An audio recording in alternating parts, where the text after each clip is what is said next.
Welcome, everybody, to the final panel of the evening. I'm Larry Van Mersbergen, the host and producer of the Doctor Who Collectors podcast. I've been a Doctor Who collector for 42 years. I opened the first Doctor Who store in Chicago called Bundles from Britain. And I've been doing this for a long time. As part of my podcast, a listener emailed me about a year ago and said, do you have 60 items for each year of the program? 60 items for 60 years. Something that I had to have already in my collection, nothing I could acquire. I met the challenge, and I do have it.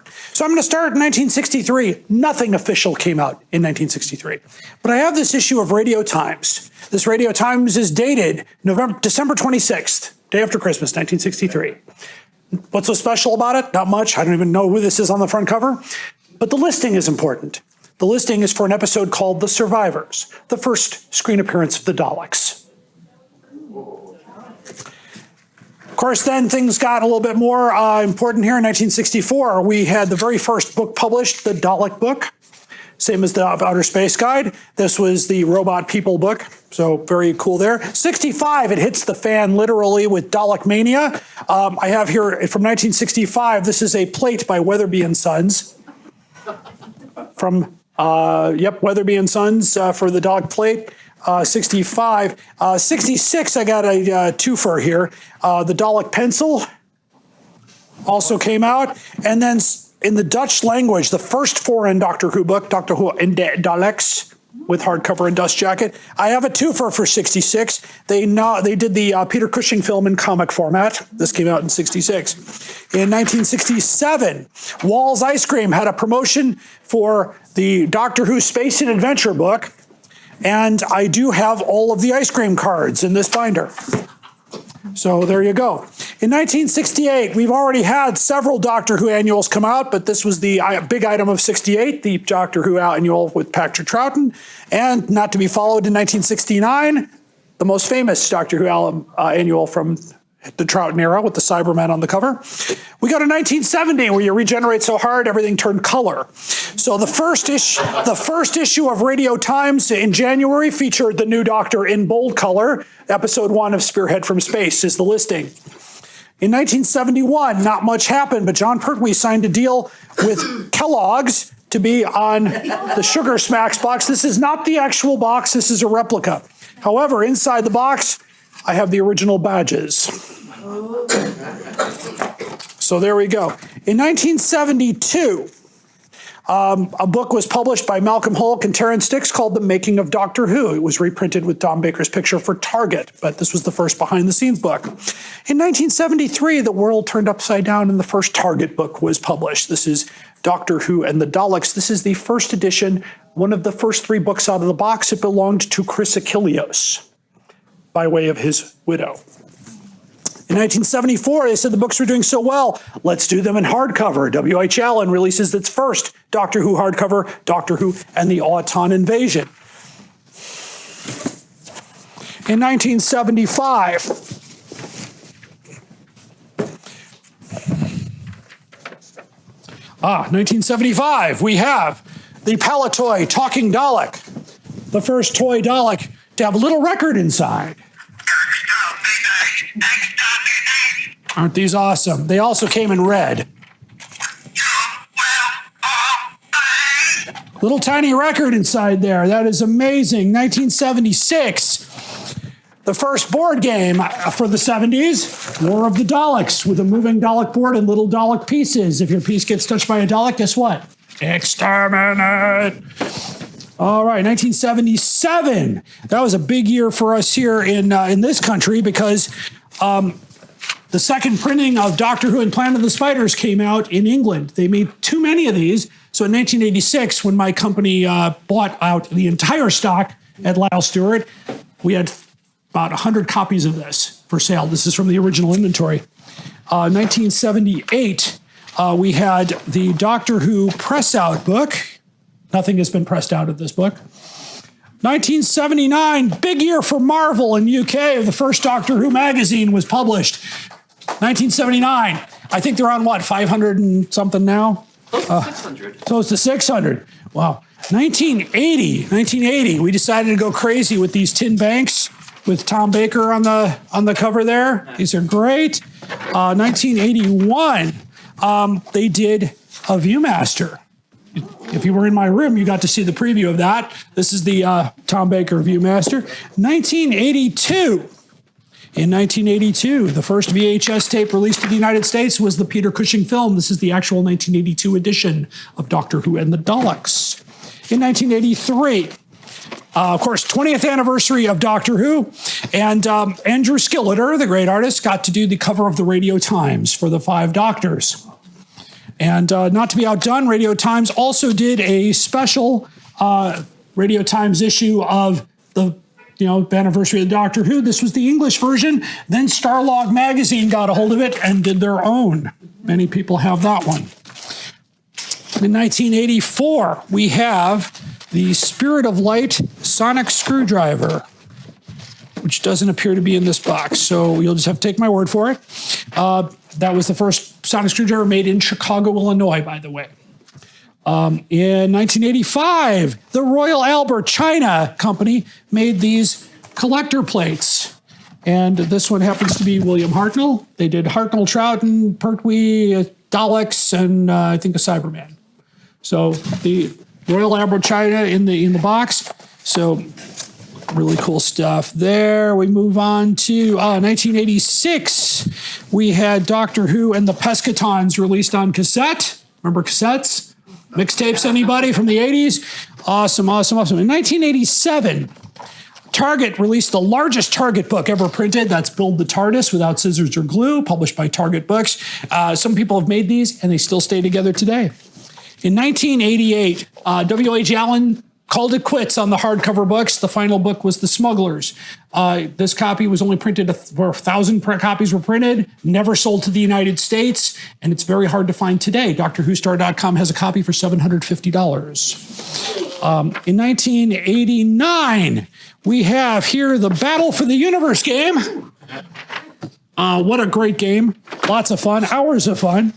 1990, 25 Glorious Years by Peter Haining. What a great thing here. In 1990, we get the Doctor Who yearbook, 1991. They stopped doing annuals in 1996, but they continued to do these books. In 1992, I'm going to put this to you. Just hold that for just a second here. I need to get that chest set over here. Okay, in 1992, the Danbury Mint made 500 of these beautiful chess sets. Original cost was 699 pounds. This table was actually made for this chess set by a fan with the Gallifrey logo. Each piece is made from pewter. Today, expect to pay over $3,000 for a full set.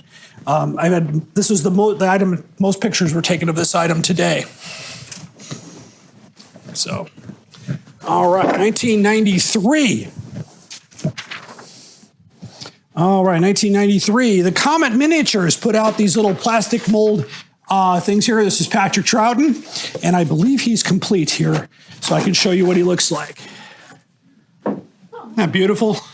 Painted and put together. Good old Patrick. I met Patrick Troughton in 1985. Wonderful man. Really pleased that we knew who he was, since none of his stories aired here. Thank you, thank you. All right. Lost my stuff. Okay, 1994. Remember Laserdiscs? Anybody? The Five Doctors on Laserdisc? Probably didn't know they did that, but this was a USA CBS Fox of the Five Doctors on wonderful, this was the technology of the future. It's like a giant CD, but the DVD replaced that pretty fast. So that is that one there. And now I need the 95, which is... Oh, right there. Thank you. 95. Okay, 95. In 1995, we have the 96 Doctor Who... here it is. The 96 Diary, 86 Diary. 96 Diary from 1995, published in 1995, so you had it in time for the 96 calendar year. Includes a map of London, but this has a U.S. price on it. Go figure that out. 96, everybody loved the Paul McGann movie, so BBC published the novel of the film. And just as a twofer for that there, they did the script of the film, and this is signed by Paul McGann and Sylvester McCoy. Throw that back in there. In 97,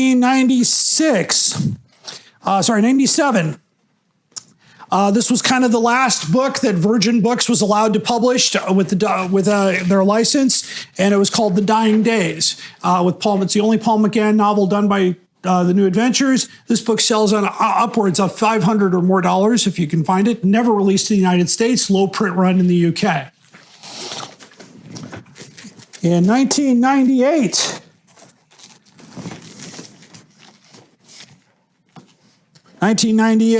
Doctor Who. This is great. This came out from the BBC Short Trips. And what's really interesting about this cassette is that if you open it up, and this is still sealed, but there's a coupon in there to get a free ticket to Visions convention, which was in Chicago. So there you go.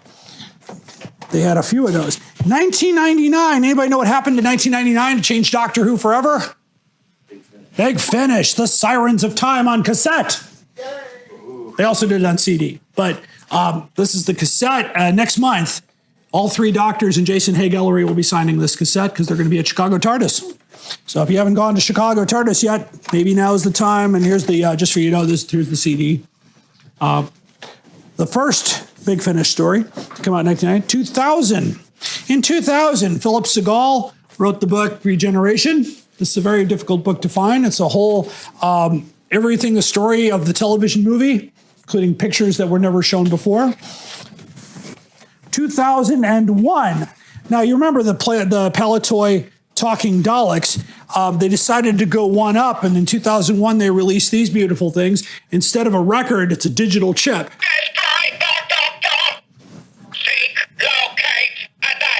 A little bit better quality. Nice little Dalek. It actually, everything moves. Nothing detaches. I had to attach all the appendages to the Palitoy. All right, 2002.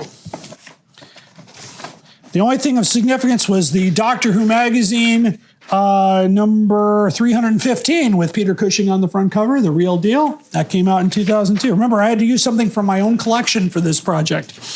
Could not get anything new. 2003. This was kind of cool. Radio Times produced these special covers with different doctors on the cover celebrating that anniversary. And I've got a few more of these here. Let's see. Get those out here. Yeah, here's Peter Davison. And I think I've got, yep, here's Sylvester. And I might have, yep, I've got Colin right here. Don't worry. I'll leave him out. There's Colin. So same issue, by the way, exact same content on the inside, different cover. So you had to go back to the store and get your favorite doctor. What a great little promotion there.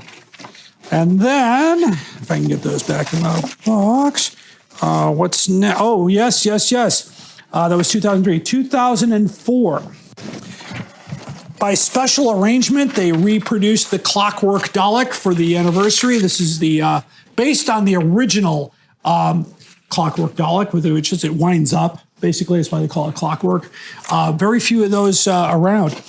2005. Anybody know what's good about that year? Now, this is kind of cool. I'm actually going to open this up and show you. This is the Radio Times from 2005 with the reveal cover. Eccleston.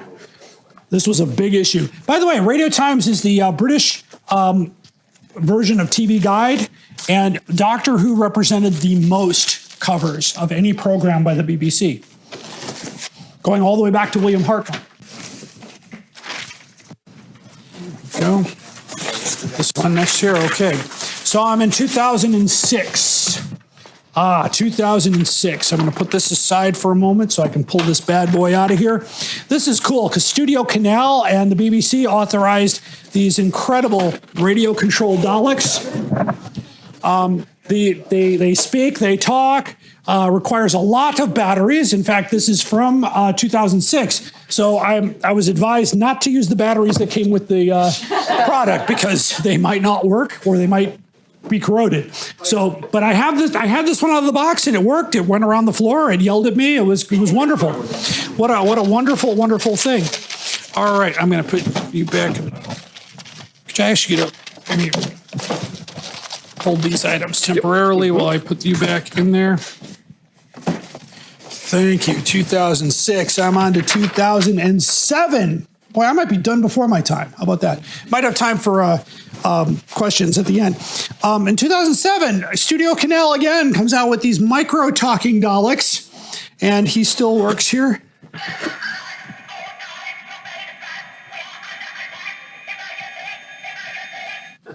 These are actual recorded lines from the movie Dalek Invasion Earth 2150 AD. Still in the box. The batteries are still good in there. All right. 2008. The Dalek voice changer helmet. Some of you saw these in my room earlier, but what's cool about it is that you put it on your head, obviously. It's designed for a child, so I couldn't get it on my head. But you push this little button here, and all of a sudden you are a Dalek with the lights flashing with my voice.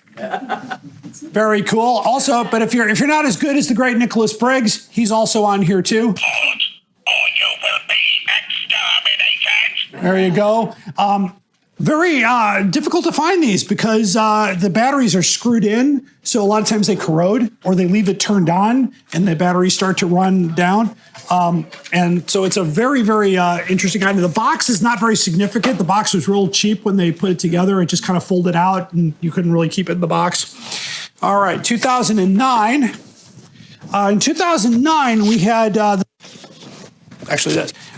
Studio Canal again released the soundtrack to the two movies on vinyl record, which was really cool. And in 2010, only in the England though, but you could play Return to Earth on the Wii. Only works on British things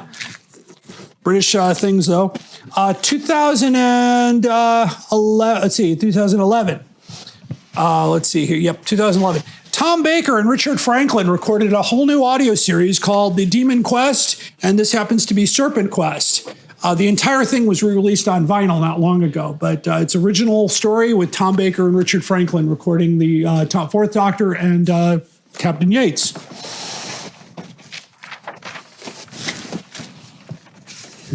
Oh, 2013. Did I forget 2013? I'm not there yet. Okay, so I'm on 2012. Okay, that's the time capsule. Okay. Oh, that's heavy. Oh. By the way, since 2000, from 1963 to 2004, there were items released, but more items have been released from 2005 to the present day. That's something.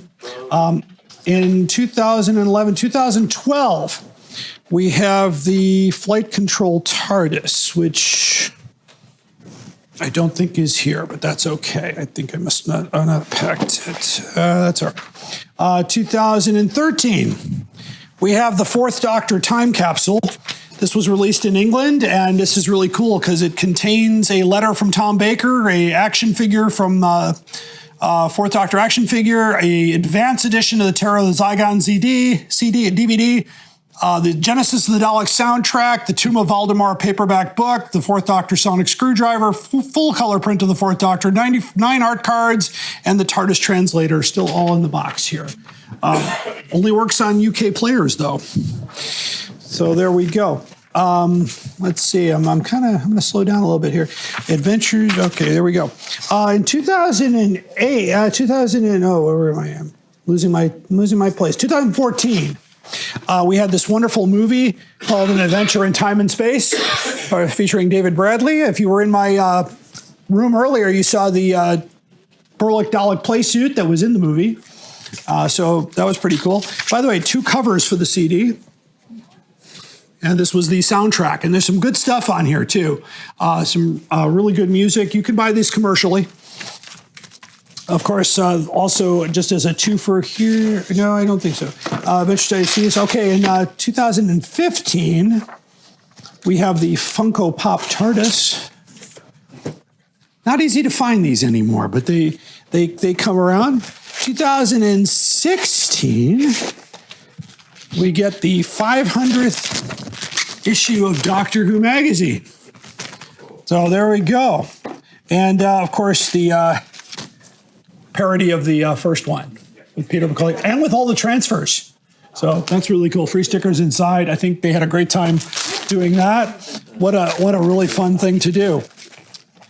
Okay, Dr. Magazine. Okay, in 2017, now this company went bust, but Warlord produced the Exterminate the miniatures game. Warlord Games went completely out of business. They're no longer around, and they haven't been bought by anybody else. So the games that they produced are very difficult to find. All right. And, in 2018, got to have your Jody doll. So 2018 here, it comes with the sonic screwdriver. It's up here in the corner. You have to be 5 or above. I always worry if something says up to 5, then I shouldn't have it. but sometimes it's fun, All right. Okay, in 2019, we got this incredible game here called Time of the Daleks. Maybe some of you have had that or that. And of course, all the different add-ons that went with the game. You could get the expansion modules.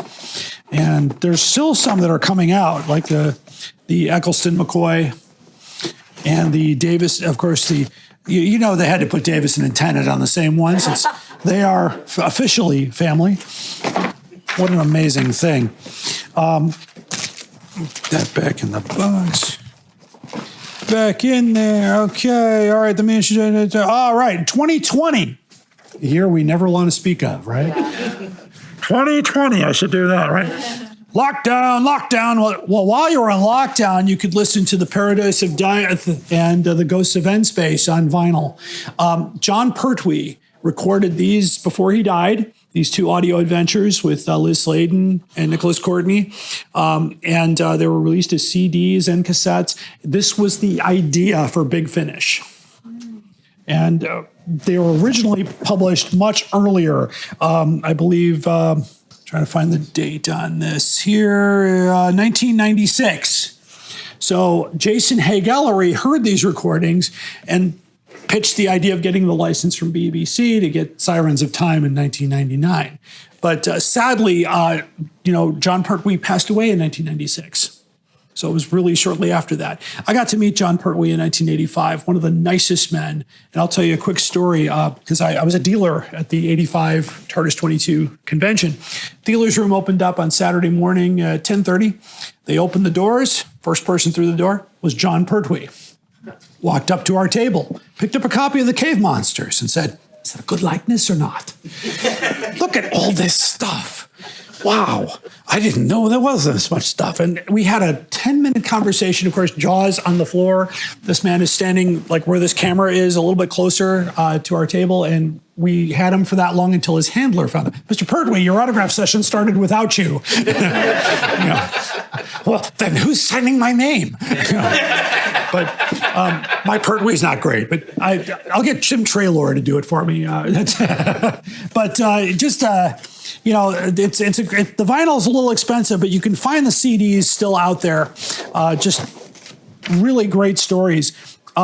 In 2021, sadly, we lost a legend that year. Chris Achilleos passed away of cancer. He did not tell many people that he was sick.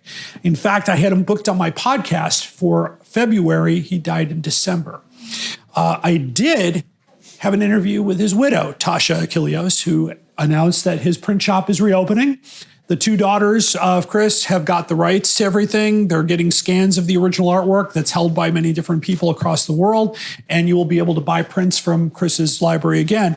But what was really cool is they put out this wonderful, right before he died, they put out Ka-Clack, which was always a joke with him because he did that on the cover of the Dinosaur Invasion. And so that became a hashtag when he passed away. A lot of the header covers on social media were changed to Ka-Clack in his memory. Now, I was one of the few people invited to his virtual funeral. I got to watch it via Zoom. He had a Dalek honor guard at the crematorium. There was a great message by the preacher about his work with Doctor Who. His family was in the front row. And I just felt honored because he was a friend. I knew him for many, many years. He came to Chicago many times throughout his life. He, of course, would sit there at the table and draw. And you can find a lot of his artwork in other collections that he did, like the Space War covers in a different place. He actually did that for a different magazine. But this has all this is the hardcover, has the original edition. Now, after he died, they also did a paperback, but the new paperback that just came out has a tribute dedicated to him and his memory and some reflection pages from people who knew him. So it's a wonderful book. You can still get it at, I believe, chrisachilleos.co.uk. How am I doing for time? We're doing great. Oh, good. I can slow down a little bit. Oh, awesome. I can slow down a lot. In 2022, so now I'm coming up to the end, but that's okay. In 2022, they released this beautiful binder and trading cards for the Jodie Whittaker series, and I've got all the cards. I hold all the cards, as they say. And of course, I still have a set of these still sealed in the box. So beautiful stuff. I love Jodie's Doctor. I know that there's a lot of controversy, as they say in England, over that whole thing. But I'll be honest. I'll be bluntly honest. I look like the fifth Doctor. I grew up watching John Pertwee, Tom Baker, Peter Davison. Doctor Who is Doctor Who to me. It's been Doctor Who. Whatever comes out as Doctor Who is Doctor Who. And whether it be a great story, a terrible story, I've watched terrible stories all the way from William Hartnell on up. There's been some bad writing over the years. I actually like the gunfighters. Just got to ignore the singing. Because if you watch the final episode of The Celestial Toymaker, he bites into the candy and breaks his tooth. Needs a dentist. Who's out there? Doc Holliday. What a great introduction. He's got to go to the Old West to get his tooth fixed. And what happens in the story. Peter Purvis was on my podcast recently, and he talked about wearing the hat and all that, just having a good time with it. Of course, Peter Purvis told me that I'll share the story with you. It's on my podcast, but I'll share it. Celestial Toymaker was his favorite story to make. Sadly, it's only one episode exists, but there's a rumor that it's being animated for the 60th because they're bringing back the Toymaker after 56 years, played by Neil Patrick Harris. Michael Gough played the original. He was the Alfred in the original Batman movie with Michael Keaton, if you want to remember that. He was also married to Doctor Who actress Annika Wills, who turned 82 today, by the way. Great lady. I've met her. She's the nicest lady ever. She turned down the part for Power of the Doctor because of how far she had to drive just for the short shoot. And how much they were going to give her. And you know what? Economically, I totally agree with her. It would have been nice to have her there, but they wouldn't float her, they wouldn't give her plane fare. So, that's, what a great thing. And of course, I'll tell you the story. I asked Peter if he had any Doctor Who collectibles. He said, yes, I did have, but I chucked it. And I said, what was that? Well, you remember the Trilogic game that they play in the last episode? He got to take it home with him. The wooden pieces, the whole board and everything. He had a corner of his flat for 6 months. Now, when we were filming The Savages, new producer was hired for Doctor Who. His name was Ines Lloyd. Came up to Peter, put his arm around him, said, sorry, son, but we're not renewing your contract. We need new blood in this thing. So in the War Machines, of course, we introduce Ben and Polly. And, Jackie Lane gets fired at the end of episode 2. And Hartnell didn't know. So when he read the letter on set, that was given to him fresh, and he actually reacted and was really angry when they got rid of Jackie Lane. They'd say that they were just basically cleaning house. So Peter Purvis he played that game. He looked at it in the corner for a long time and basically didn't get any work. He was, bartending. He was waiting tables. He was barely making the rent. He said, that darn game is cursing me. So he threw it away, threw it down the garbage chute. The very next day, Blue Peter called. And if you know anything about him and Blue Peter, he was there for 25 years as the host of this children's show. Famous for working with dogs, he also hosted the dog show, the Westminster Dog Show, for many years. And I asked him if he had any special stories from there. He goes, no, so the dog pooped on the rug. Listen to the podcast interview. It is one of my most popular downloads, and he is just an amazing man. He was very good friends with William Hartnell. He said he went out for beer after rehearsals with him many times and had lots of acting tips from him. And also, please remember that in episode 1 of The Chase, he was Morton Dill. And he gave a what for to a Dalek. And when I asked him about working with Daleks, he said it was absolute rubbish because in rehearsal, only half the Dalek and you could see the guy because they didn't need the full suit for the rehearsal. So not intimidating or scary whatsoever. And also there was 5 feet of studio space and the Dalek took up 3. So there's not a lot of room for maneuvering. He said it was just absolutely a pain every time they had to reset for a Dalek scene. He hated him, absolutely hated him. William Hartnell couldn't stand him either. But he said that he and Bill, as he called him affectionately, just had the best relationship. They stayed in touch all the way till Bill's passing. Peter is 83 years old today. A good friend of mine, still talks to me. I still like him there. 2023, this is the current year. And I got this at the beginning of 2023. This is the Regeneration set featuring Jodie and David Tennant, which brings us right to where we came in. Now, I'll share my theory with you, and this is theories that have been shared online, that the toy maker hijacked the Regeneration, bringing him into the toy maker's world, which if you watch or read or do the audio of the Celestial Toymaker, you know that he's an immortal and he can create his own world. When he's defeated, the world disappears, including engulfing his opponent. So when he loses, he wins. And if he loses, you get to be his plaything forever. The Doctor outsmarted him in the last episode by stepping into the TARDIS and imitating the Toymaker's voice to make the last move, and he was able to dematerialize at the same time the world disappeared. And he's asked, will you ever see him again? And William Hartnell says, maybe, child, maybe. And I think he's pretty angry coming back. Neil Patrick Harris, I think, will make a great Toymaker. I think it's going to be fun, but I honestly think it's going to be the final battle between the Doctor and the Toymaker, which is why the Regeneration was hijacked. So, I mean, it's just a theory. I don't know anything else. So you can disagree with me online. Do I have any questions about the Doctor Who collecting world? I had I got through 60 items in 60 years in less than 45 minutes. Thank you. I forgot to include, of course, the DVD to Adventure in Time and Space. That's also a wonderful, wonderful movie. David Bradley, of course, plays William Hartnell, and he was asked back to play the first Doctor, which he still would love to do, according to his Twitter feed. So, anybody have a question? Yes, go ahead. I had a question about the Radio Times covers from the 40th anniversary. Yeah. Were those published before or after it was announced that same year that the show was coming back? It was before. So they didn't know. Nope, nobody knew, because those are done months ahead of time, and they had to arrange it with each of the actors. Tom Baker had to do the shoot and all that, so it was done a long time. But they published them all at the same time, and maybe some of you are old enough to remember TV Guide would have different covers. Like they did it with the X-Files, they did it with other shows. You could collect all of them, and so I was able to get all the covers. It was just kind of a cool thing to have. Any other questions? Back here in the corner here. Thank you. I just wanted to ask, what is the most expensive thing in your entire collection? That's a good question. I honestly don't know. The dollar value is very difficult because that fluctuates. Anytime you go on eBay and look up something, it's $1 or $1 million, depending on what it is. I could tell you probably the most rare item that I probably have, and I had it on display in the thing there.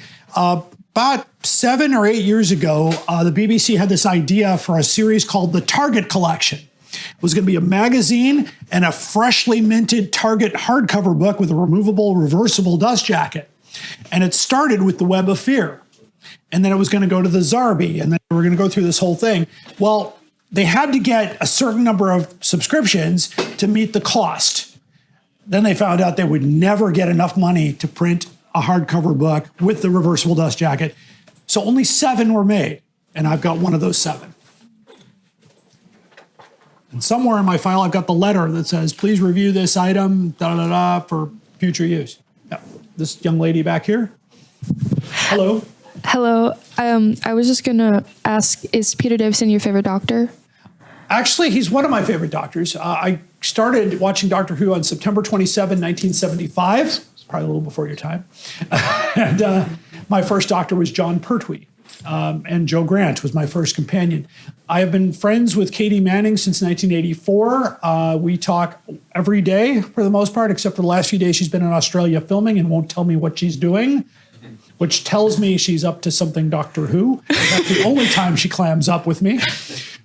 I made an appearance on The Doctors today, the sitcom or whatever. She would tell me everything. But we started writing back and forth with each other via pen pal. Then she got a Twitter account some years ago and said, follow me on Twitter. So we follow each other and we message back and forth. Peter Davison was the first new Doctor I experienced. Now, I experienced Tom Baker most of my childhood, but I didn't really equate him as a new Doctor. But we looked forward. We waited almost an entire year in Chicago for Castrovalva because they ran through the entire thing.